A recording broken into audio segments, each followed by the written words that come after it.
Hello and welcome to the Week 8 Pro Football Focus DFS Chalk Talk podcast.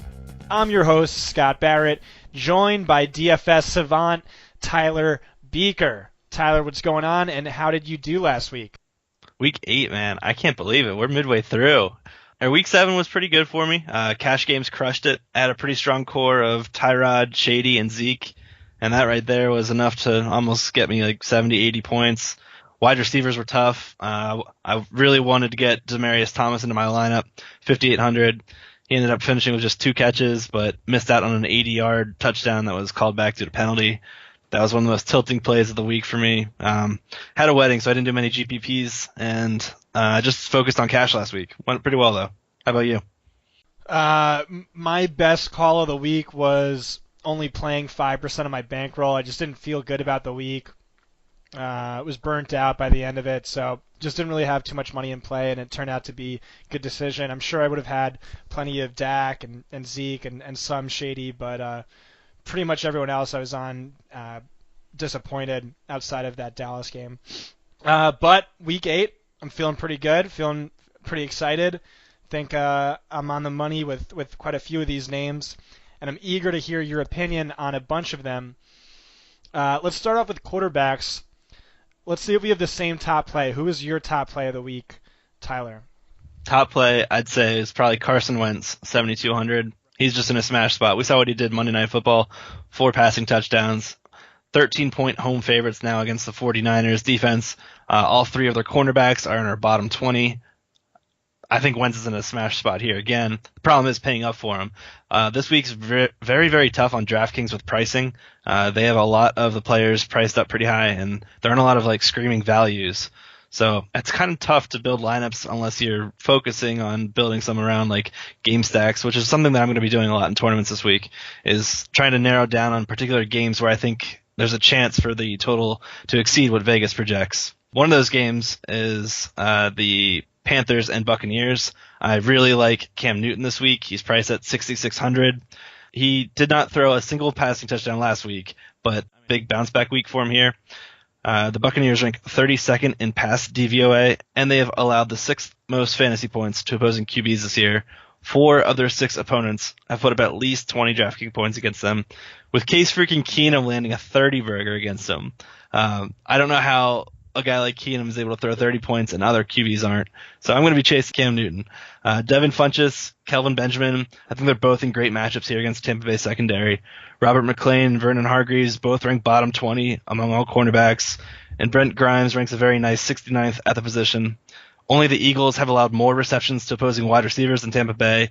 And Newton's very dialed in with his targets. They're either going to Funchess, Benjamin, or McCaffrey as a check down option. The Buccaneers have allowed the 3rd most passing yards per game, and I'm just super into Newton here. I think this game has a chance to really exceed its projected game total by Vegas, and I could see Cam Newton scoring pretty highly this week.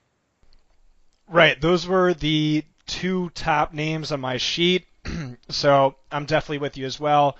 You covered a lot of ground there, so I'm not going to go too in-depth into that. Also like Phillip Rivers this week. He's the 16th highest priced quarterback on FanDuel. The Patriots are allowing the most fantasy points per game to opposing quarterbacks and ranked 3rd worst in opposing passer rating. People want to say that the Patriots defense looks so much better, but this was an Atlanta offense that looked brutal all year. There was plenty of fog in that game at Foxborough. So still think this defense is kind of what we thought it was going into the season. Every quarterback they faced thus far has scored at least 17 fantasy points against them, including 20.3 from Josh McCown. Rivers, meanwhile, has thrown for multiple touchdowns or 300 yards in 19 of his last 22 games. Feels like one of the safest plays of the week. And I'm also on Andy Dalton this week, who is the 19th highest priced quarterback on DraftKings. Indianapolis is giving up the 4th most fantasy points per game to opposing quarterbacks against expectation. Russell Wilson put up 28 points on them. Hoyer and Kaiser both put up 22. Goff hit 306 yards on 29 attempts. Bortles hit 330 on 26 attempts. And Carson Palmer and a hobbled Marcus Mariota both hit 300 yards as well. Dude, I love those calls, especially Rivers and Dalton. Josh McCown's a sneaky guy I've been teetering on the fence with. My first cash game iterations, I had him involved, but I think I'm finding ways to find that extra $300 and pay up at Tyrod Taylor. He's the guy who just smashed value last week, and I have no problem going back to the well here, double dipping. Last week, Tyrod, Shady Stacks combined for nearly 50 points on DK, and I wouldn't be shocked if they go for it again this week, considering they nearly connected again on an end zone target for McCoy. They're playing at home again this week against the Raiders. Tyrod is averaging 19.2 DraftKings points at home versus just 11 on the road. The Raiders' pass defense ranks top 10 in most completions, passing yards, and DraftKings points allowed to opposing quarterbacks on the year. Their defense has yet to intercept the pass, and their pass rush ranks bottom 5 in pressure rate. I just think this seems like such another great spot for Tyrod. The Raiders just gave up a monster 28.7 point outing to Alex Smith on Thursday Night Football. He threw for over 300 yards and 3 touchdowns against this Raiders defense. I have no problem going back to Tyrod, who I think has a great ceiling and I think has an incredibly high floor, where he's averaging 35 rushing yards per game at home this year. Good calls, Tyler. Moving on to running backs, let's start with a guy I think is somewhat of an interesting leverage play off of the quarterback who ranks highest in my rankings this week, Carson Wentz. Although LeGarrette Blount ranks just 26th in carries per game and rarely sees involvement in the passing game, he has seen 9 of Philadelphia's 11 running back opportunities inside the 5-yard line. It's undoubtedly a risky play. He is only the 20th highest priced running back on both sites, but the matchup just couldn't be better. Over the past 2 seasons, opposing RB1s are averaging 22.6 fantasy points per game against San Francisco. For perspective, that's higher than names like Ezekiel Elliott, Melvin Gordon, and Leonard Fournette have averaged over that stretch. Yeah, I really like that call this week. I think since the Philadelphia is a 13-point home favorite, that he's in a great smash spot here. Historically, he's done very well anytime that he's been a double-digit home favorite. And the only concern I have is what kind of ownership he could have on a site like DraftKings. FanDuel, I think he's a great smash play. I think he's a great value there. But on DraftKings, considering their full PPR scoring, I don't know how much heavy ownership he'll have. As such, I think he's a great tournament option, considering he could go low-owned and still has a chance to put up a good number of fantasy points, even without the reception bonus, considering that the 49ers are allowing a ton of work inside of the red zone. Good chance for him to score a touchdown or 2 here. Alternatively, I'm going to look at a PPR back that I think has another chance of smashing. He's been doing it week after week, and he just keeps proving me wrong, and that's Chris Thompson. He's priced at $5,600 on DK. He's had small touch success, which is something that I normally view as unsustainable, but he scored 5 touchdowns in 6 games, and that's with him just averaging 11 touches per game.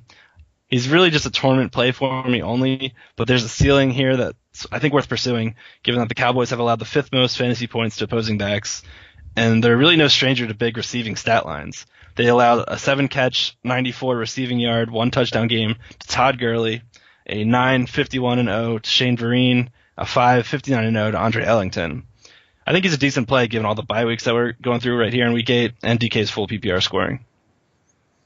All right, so if we're starting off with some of our uglier running back plays of the week, I'd be remiss if I did not bring up Javorius Allen, who is my top running back play of the week just based on expected fantasy points per game versus DraftKings salary. He did see 11 targets last week. He's the 25th highest priced running back on DraftKings. I definitely will not have a lot of exposure to him, but he's someone who is somewhat interesting this week. And then another ugly name before we can get to our top plays for me is maybe Jay Ajayi. He's the 13th highest priced running back on DraftKings. He's going to come in at near zero ownership. The Ravens are giving up the second most rushing fantasy points per game to opposing running backs. Yes, they have Brandon Williams back now, but Minnesota still ran for 160 yards against them last week. Just an interesting stat I had heading into the week. In the 2 games he was listed on the injury report, Ajayi averaged just 13 touches and 39.5 total yards per game. Across the 3 games he was not, he averaged 27.7 touches per game and 111.7 total yards per game. Of course, he stunk last week, but he did get hurt early in the game, so it'd be interesting to monitor how much he's practicing this week if he's taken off the final injury report. Again, not a guy I'm super high on, but someone I might have some ownership to. I think it's interesting. I like those kind of punt plays where it allows you to like pay up for the studs elsewhere, but you're still getting guaranteed production. Some other punt plays that I'm interested in are Joe Mixon, 4,700. The Bengals here are in a great spot here against the Colts defense who can't really stop anybody. The only real question is how much volume and opportunity he'll see. I like Bilal Powell just for another $100 at 4,800. It's just kind of tough here. Now they've got that 3-headed mix. I don't know. I think that's about it for punt plays that I feel confident playing. You want to talk about some studs? Yep. Okay. I'll dive right into it. First guy I really want on my cash game team is LaShawn McCoy. Again, 8,700. He just saw a whopping $1,300 price tag hike from last week. I'm still going for it. He scored 2 touchdowns, 28.2 DraftKings points last week, and I really like the matchup again here against the Raiders. McCoy continues to dominate targets in this depleted wide receiver core. He's seeing a whopping 23.1% of the team targets. He's caught at least 5 passes in every game.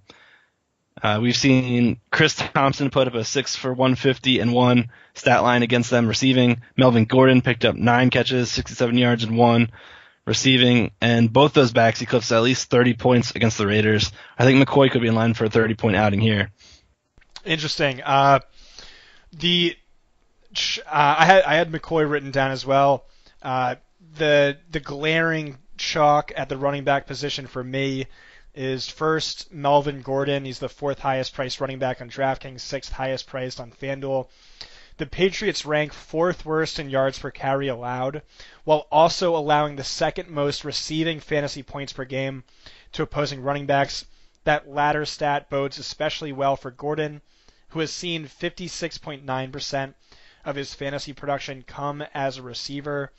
He ranks 6th among running backs in fantasy points per game, and to me, he's the chalk this week, as is Le'Veon Bell. Over the past 4 weeks, Bell ranks 1st among all players in expected fantasy points per game with 26.5. The next closest player is Melvin Gordon, who's still a good distance behind, averaging only 23.1. Over this stretch, Bell averages an ungodly 29.3 carries, 6.0 targets, and 3.0 opportunities inside the 10-yard line per game. And the Detroit Lions defense is surrendering the 4th most fantasy points per game to opposing running backs, despite David Johnson and Dalvin Cook both exiting their games against Detroit early. Yeah, strong plays, of course. Strong plays. If I'm looking to save a little bit of money, because it's kind of hard to mash in 2 of those top-end guys, paying a little bit down, I really like Mark Ingram, but I really like Alvin Kamara even more. He just keeps growing on me the more and more I make rosters on DK this week. Over the past 3 weeks, Kamara has seen 15, 13, and 14 touches, averaging 17.8 DK points per game. And that's despite him scoring just 1 touchdown during that span. I forget who pointed it out, but the Saints have been very tight with their ball distribution. It's basically just been between Mark Ingram, Alvin Kamara, Michael Thomas, and Ted Ginn. They're combining for an almost nice 68.2% of the team's targets. Their matchup with the Bears isn't really a daunting one by any means, but given all the injuries they've had at linebacker, I think we could see both a good game from Kamara and Ingram, and they could both return solid outings. Great call. Ingram ranks 5th best among all players in expected fantasy points per game over the past 4 weeks. Seeing a monstrous workload now that Adrian Peterson is gone on one of the most efficient offenses in the league. I'm also interested in Carlos Hyde. He's the 11th highest priced running back on DraftKings, which is still way too cheap given the workload he's seeing. Philadelphia is allowing nothing on the ground. They rank 2nd in yards per carry, 2nd in rushing fantasy points per game allowed to running backs, but they're giving up the 7th most receiving fantasy points per game to running backs. And Hyde has 8 and 6 targets the last 2 weeks ranks 6th in expected fantasy points per game, well above his DraftKings salary. Another guy like that, who I just seem to continually defend despite lack of efficiency, and that's Christian McCaffrey, who over the past 3 weeks ranks 8th, 4th, and 11th among running backs in expected fantasy points. He ranks 4th among all players over this stretch and 13th in actual fantasy points. Efficiency has not been good, but volume should be good this week against a Tampa Bay defense surrendering the 7th most targets per game to opposing running backs and the 2nd most targets per game to opposing slot wide receivers, which is where McCaffrey runs 19.1% of his routes. Also, we could see Carolina placing a greater emphasis on short passes as an extension of their running game after suffering injuries to offensive linemen Ryan Khalil and Trey Turner last week. Really like those plays, especially the Carlos Hyde one. Jordan Hicks is now out for the year. Could open up things even more for the middle of the field for passing for Carlos Hyde this week. And like I said earlier in my Cam Newton segment, I love any kind of Carolina Panthers stacks you can try and create this week. Well, I think we've covered enough running backs here. Let's pivot over to the wide receiver position. I'm looking through pricing this week, and it's pretty tough to try and determine which stud wide receiver you really want to jam into lineups. I think it's going to be tough for some people to build GBP lineups that way. Could be constrained to find ways to just jam in 3 wide receivers and go from there. Is there anyone that really catches your eye, that's someone that you want to anchor around your lineups this week? There are a few names, but Demaryius Thomas is one who stands out to me. He's only the 23rd highest priced wide receiver on DraftKings. He's coming off of an especially brutal matchup in shadow coverage against Casey Hayward. And the down week could possibly mean lower ownership than he otherwise should receive. This season, Kansas City is allowing the most fantasy points per game to wide receivers who line up to their quarterback's left, after allowing the 2nd most to wide receivers who line up to their quarterback's left last season, which is all due to Marcus Peters just sticking to his side and never leaving that side of the field. Thomas has run 105 routes, or 49.5% from his quarterback's left, which ranks 11th most among all wide receivers. And if Emmanuel Sanders sits out once again, he should again see a heavy workload. Everything's just pointing to Demaryius Thomas being a smash play this week. I'm sold, man. Let's keep smashing Terrence Mitchell. AJ Green is probably the stud that I want to pay up for this week. Love him here against Indy. I'm floored that the Bengals were only able to muster up 18 yards of offense in the second half last week against Pittsburgh. I think we see Laser reevaluate what went wrong, which is not using enough AJ Green, and changing that, and he absolutely smashes with him this week against an inept Indianapolis secondary. The Colts have allowed the most pass plays of 20-plus yards. They've also allowed the most receiving yards and 7th most DraftKings points to opposing wideouts. Green has a massive 30% target market share, and this passing offense literally just flows right through him and only him. I think he's in a great spot here, but he's the highest priced wide receiver.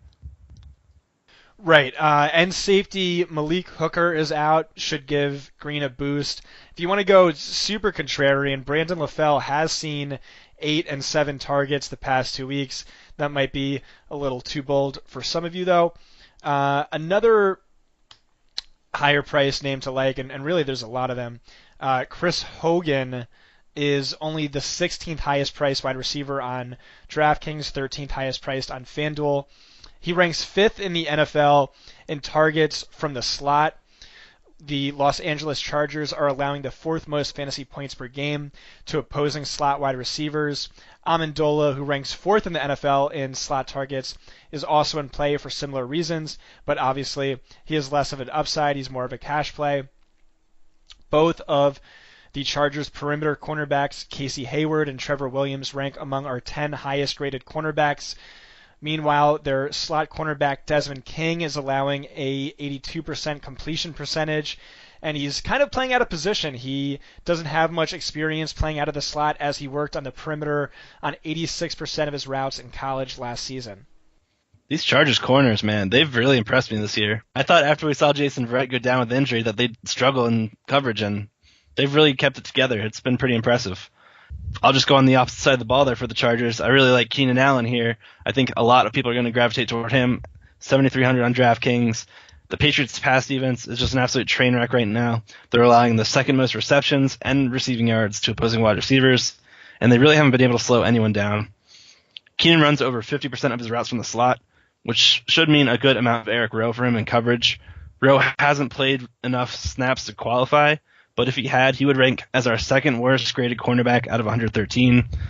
Allen is averaging 9.7 targets per game and ranks top 10 in yards per route run. I think he's just going to be a target monster in this one, where we should see a lot of passing between both the Patriots and the Chargers. Right, and even if Rowe is out again, he'll see Jonathan Jones, who has been equally as terrible. Could see him at low ownership with Chris Harris Jr. shutting him down last week.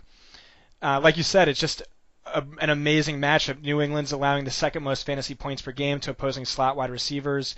They've surrendered 646 yards to wide receivers out of the slot this year, with the next closest defense still surrendering 125 fewer yards. I'm also on Michael Thomas this week. Do you remember when Chicago was stout against opposing wide receiver ones? Because it seems like forever ago. Antonio Brown, Jordy Nelson, Mike Evans, all top 22 fantasy points against them.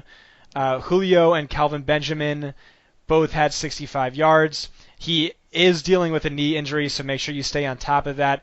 But outside of that, one Darius Slay shadow. He has between 8 and 11 targets and 80 and 90 yards in each of his last 4 games. I love it. That's a great call there. Let's see what else we got. I really like Devin Funchess. He's seen at least 8 targets in 5 straight games. He gets a slight nod here over Calvin for me, but I'm probably going to have plenty of exposure to both. The Bucs rank top 5 in most receptions, receiving yards, and fantasy points allowed to opposing wideouts. Only the 49ers have allowed more red zone trips per game to their opponents than the Bucs. In his last game against Tampa Bay, Funchess went for 7 catches, 120 yards, and a touchdown. I'm hoping for a repeat performance here in this NFC South matchup that's already seen its total move up 2 points since its opening. Right. If you want to see how bad Tampa Bay is against opposing wide receivers, look at the chart I posted a few days back looking at average fantasy points per game allowed versus expected fantasy points per game based on those opposing offenses. And just the one thing that stands out more than anything else is how bad Tampa Bay has been to opposing wide receivers. Really, any of those guys, even potentially Russell Shepard, is in play. All right, maybe not him, but definitely Funchess and Calvin Benjamin. A lot to like there. I'm also on Jarvis Landry, who nonsensically is the 15th highest priced wide receiver on DraftKings. Lardarius Webb is our 6th worst graded cornerback in coverage, ranks 3rd worst in yards per route allowed from the slot. Landry ranks 5th best in expected fantasy points per game, and he is and over the past 3 weeks with Parker out, is averaging 17.3 expected fantasy points per game. Again, this is on the Thursday slate, so not on the main slate. But I also like Kenny Stills. So he ranked 7th among all players in expected fantasy points last week. And Parker being out definitely helped, but I don't think it's a coincidence that Matt Moore attempted 57% of the team's pass attempts last week. Since 2016, in regular season games, Stills has totaled 65.1 fantasy points from passes Moore has attempted, while Landry sits at 62.9 and Parker's at 30.7. Over that stretch, Stills accounts for 34% of Moore's yards in air, 50% of his touchdown passes, 44% of his red zone attempts, and 60% of his end zone attempts. His target market share jumps from 15.1 to 22.9% with Moore. The matchup isn't great, but he is an intriguing DFS play at only 4,000 on DraftKings, especially if Parker sits out again. But there's still some more names to like. Tyler, who else are you on? I like that call, but if you're going for a punt play, I'm talking punt play. I'm going with Jeremy Curley, $3,800. I really like slot wide receivers going against Brian Poole. I've mentioned it repeatedly on this pod. Here's how some of the wide receivers have done against him so far this year. Jarvis Landry, he's gone for 8 catches, 62 yards, and a touchdown, 20.2 DraftKings points. Golden Tate, 7, 58 and 1, 18.8 points. Randall Cobb, 6 for 60 and a 10-yard rush. That was 13 points. I just think Poole's very beatable, and considering that he's giving up a 77.4% catch rate, he's allowed 24 of 31 attempts thrown against him to be caught. I think Curley could pick up some cheap dink and dunks here to hit value on a week where there really isn't much value to be had. It's just really tough for pricing, and I'm okay trying to fit one of these really cheap punts in here. Right, Atlanta is allowing the third most fantasy points per game to opposing slot wide receivers after allowing the third most last season as well. That's definitely how you attack them. Of course, Curley does feel especially gross. There are a few more wide receivers on my list, Tyler, but I guess my top punt play would be Deonte Thompson, who's the 60th highest priced wide receiver on DraftKings, 65th on FanDuel. He runs a 4.23 40-yard dash. We've seen Tyrod is pretty good with the deep ball throughout his career. Oakland's David Emerson and Gary and Conley did not practice on Wednesday. Thompson saw 4 targets last week, caught all 4 for 107 yards in his first game with Buffalo. Oakland's giving up the 4th most deep fantasy points per game and ranks worst in the league in fantasy points per target on deep passes. Again, deep passes are just balls traveling 20 or more yards through the air. Also, based on schedule-adjusted fantasy points allowed, Oakland is surrendering the 12th most fantasy points per game to opposing wide receivers. Looks like a pretty good matchup for him. Hold up. Does this mean we could also maybe play a little Andre Holmes revenge game kind of narrative going? He's coming off a whopping 3 targets last week, 1 target the week before, 1 target the week before that. Could he see 4 targets this week? Maybe, Tyler. Another guy I'm on is Adam Thielen, who's seeing a monstrous workload with or without Stephon Diggs. The Browns rank 2nd worst in opposing passer rating, but best in yards per carry, implying Minnesota should go more pass-heavy in this contest. Thielen is running more routes outside when Diggs is inactive, but McCourty's not a lock to shadow. If he's moved back in the slot, it's a much better matchup for him. Heading into last week, I know Cleveland was allowing the most fantasy points per target to opposing slot wide receivers. I like him regardless of whether or not Diggs plays. I'm also on Marvin Jones. So the matchup is not good, and he had a bye last week, but the week before that, he just saw a monstrous workload. He saw a whopping 32.0 expected fantasy points in week 6. That's the 5th most by any player this season. He saw 14 targets, 2 targets inside the 10-yard line, 3 end zone targets, and 4 deep targets, all of this being at or near career highs for Marvin Jones. Much of this had to do with Golden Tate playing on just 57% of this team's snaps due to injury. Of course, Stafford attempted 52 pass attempts in what was ultimately a blowout loss, but still that volume is pretty exciting, and Golden Tate is unlikely to play this week. Any more wide receiver names from you? I think I only have 1 or 2 more. I'm kind of on the fence with this Nelson Aguilar. It's hard to ignore the hot streak that he's currently on. He's the wide receiver 15 on the year and has scored in 5 of 7 games. Slot cornerback Quan Williams is our 2nd worst graded cornerback. He's allowed 31 of 41 targets to be caught against him. The only problem with Aguilar is I'm not really sure how high his projected target ceiling will be in this matchup. They're massive 13-point home favorites. But the matchup is so good that I think Aguilar can hit value on just a couple of targets this week. He's had 3 straight games now of 4 catches with a touchdown. He's posted a sterling 68.6% catch rate this year after having just a 52.2% over the first 2 years of his career. A lot of that's with him moving to the slot now with J-Matt now traded to Buffalo. But one thing to monitor here is cornerback Quan Williams does have a quad injury. He did not practice today on Wednesday at the time of this recording, so there could be a downgrade there at cornerback as well. I'm just not sure how much volume he'll actually see. But go ahead. What other wide receivers are you looking at? Yeah, Aguilar is definitely someone I'm on the fence about as well.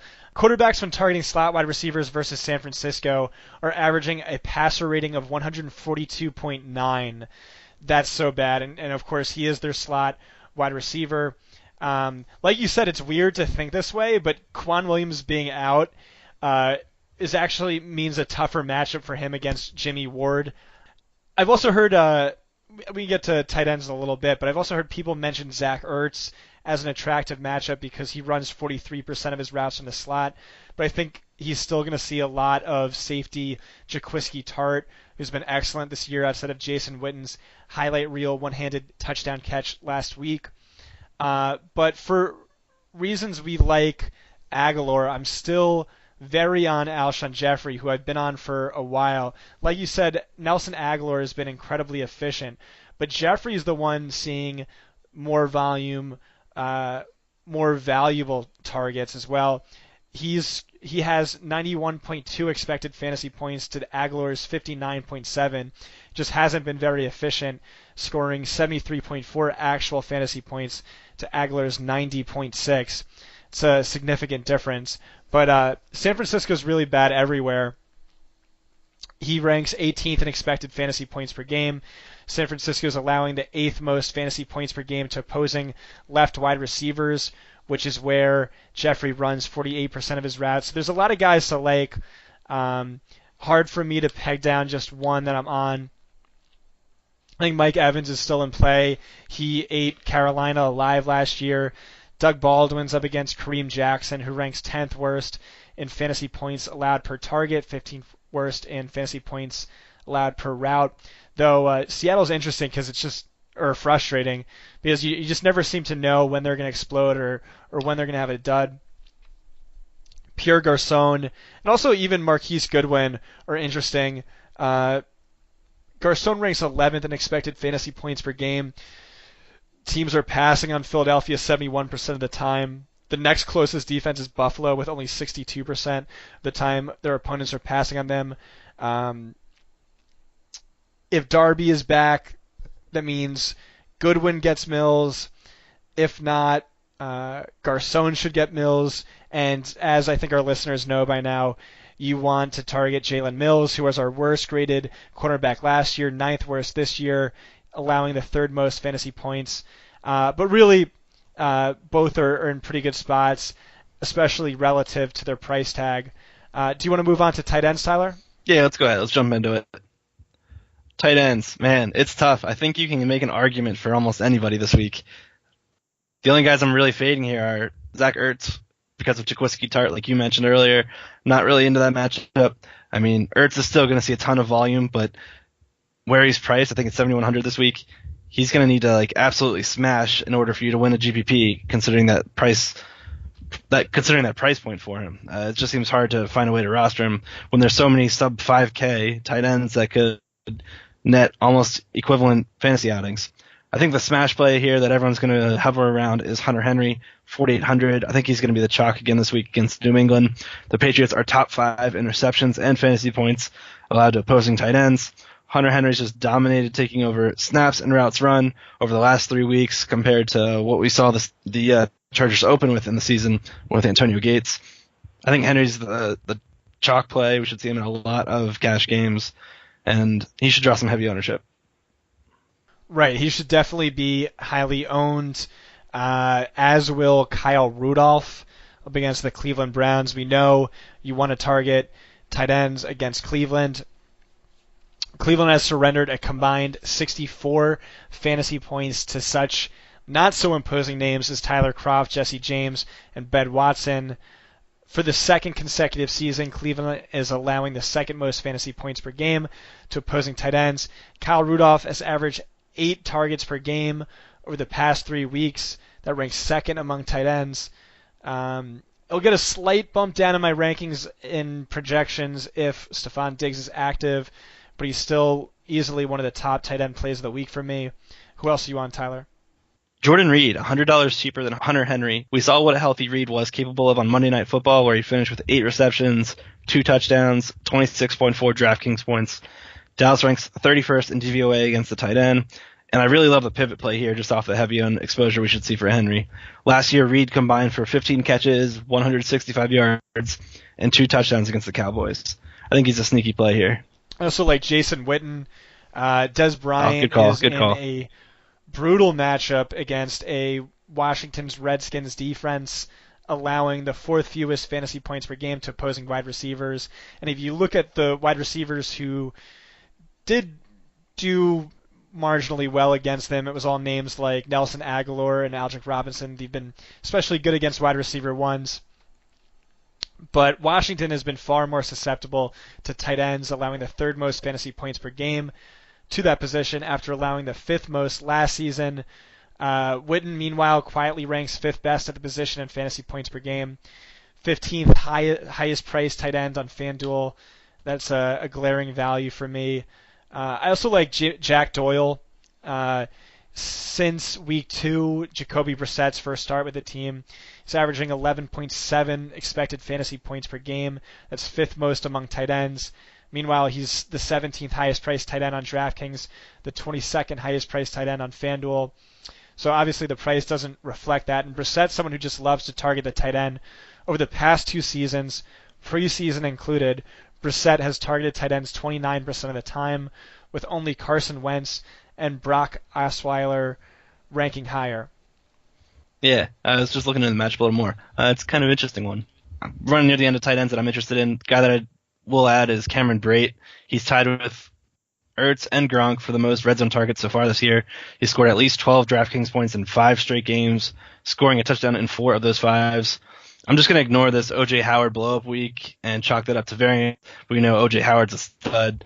He'll have these kinds of outlier games, but the team wants to focus on Brate as a core part of their passing attack, and I'm going to be running back to him this week. Good call.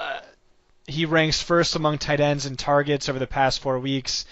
Jameis Winston clearly loves him in the end zone. A few guys I'm on that are going to draw lower ownership. Jimmy Graham, he's the 7th highest priced tight end on DraftKings, but he ranks 2nd in expected fantasy points per game. 28% of Houston's fantasy production has gone to tight ends. That ranks 8th most. They're not really susceptible too much anywhere except for deep, but tight end's probably one of the better plays. But like I said, I do like Doug Baldwin as well. Ben Watson, I don't think a lot of people are going to be on him. I think he's the 25th highest priced tight end on both sites. He's seen 6, 4, 8, and 5 targets the last 4 weeks. There's plenty of injuries to the wide receivers. Miami ranks 6th worst against expectation versus tight ends. Maybe it's gross. I know. I don't know. Whatever. Who else are you on, Tyler? I think that pretty much wraps up all the guys I'm interested in. Do you want to move on to the defense, special teams? Do you have anyone you're looking on there? I will be honest, I have not even looked at it. I'll let you make your calls first, and I'll see if I can find some notes anywhere. All right, just price at the top. I really love the Eagles, 13-point home favorites versus the 49ers. Great smash spot here against C.J. Beathard. Also like the Bengals, 3,600. I really like this pass rush of Cincinnati, what we've seen them do. I think we just saw 10 sacks given up by the Colts last week. Wouldn't be shocked to see the Bengals hit 5 or 6 this week. I really like the Saints as well at 3,400. They're playing at home against the Bears. We've seen that Chicago's been pretty hesitant to throw Mitch Trubisky into the fire throwing. I think they're going to have to take the training wheels off this matchup. And I think we could see a couple turnovers and some pretty solid fantasy outing from the Saints defense.